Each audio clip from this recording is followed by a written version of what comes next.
இயேசுவின் சீஷர்கள் மனத்தரை பார்த்து கேட்ட கேள்விகளில் ஒன்று ரோமர் 7ஆம் அதிகாரம் 24ஆம் வசனம். இந்த மரண சரீரத்தினின்று யார் என்னை விடுதலையாக்குவார் என்று கேட்டார். நன்மை செய்ய வேண்டும் என்கிற விருப்பம் என்னிடத்தில் இருக்கிறது, நன்மை செய்வதோ என்னிடத்தில் இல்லை.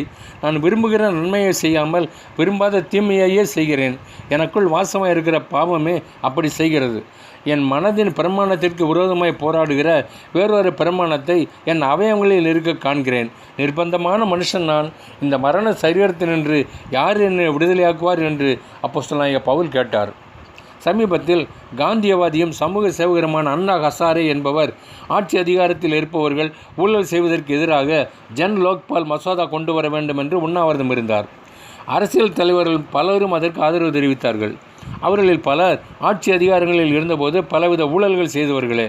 ஆம், நல்லது எது தீயது எது என்று மனிதனுக்கு தெரியாமல் இல்லை. ஆனால் நல்லதை தனிப்பட்ட வாழ்வில் காணும் விருப்பமோ, தீயதை தனிப்பட்ட வாழ்வை விட்டு விரட்டும் ஆர்வமோ இல்லை. மனிதனுக்கு இருக்கும் மூளையினால் எது சரி எது தவறு என்று உணர முடிகிறது. ஆனால் அவனுக்கு இருக்கும் இருதயம் அந்த அறிவை சார்ந்து செயல்பட உண்மையான விருப்பம் அற்றதாகவும் அதற்குரிய வலிமையற்றதாகவும் உள்ளது என்பதுதான் உண்மை.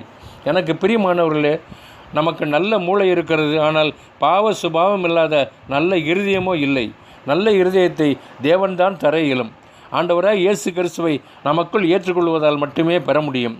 உங்களுக்கு நவமான இருதயத்தை கொடுத்து உங்கள் உள்ளத்தில் புதிதான ஆவியை கட்டளையிட்டு கல்லான இருதயத்தை உங்கள் மாம்சத்திலிருந்து எடுத்து போட்டு சதையான இருதயத்தை உங்களுக்கு கொடுப்பேன் என்று கர்த்தர் கூறியிருக்கிறார்.